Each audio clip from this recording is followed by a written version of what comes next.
Vrikšasana medžio poza. Pradinė padėtis Tadasana kalno poza. Sulenkiame kairę koją per kelį, padedame kairę pėdą prie dešinio šlaunies.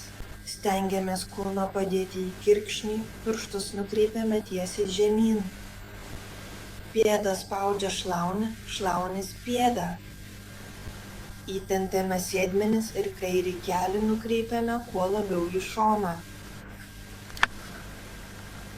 Sudedame rankas prieš krūtinę ir įkvėpdami lėtai ištiesiame rankas į viršų. Nuleidžiame pečius, nesuspaudžiame kaklo, uodegį kaulį pasukame po savimi.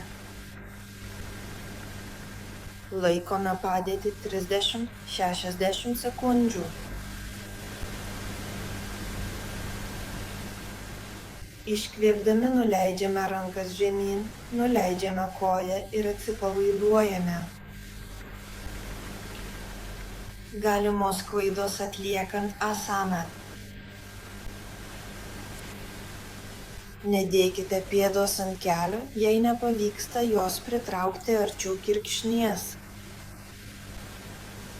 Dėkite pėdą arba šiek tiek aukščiau kelio, arba, jei šis variantas netinka, šiek tiek žemiau.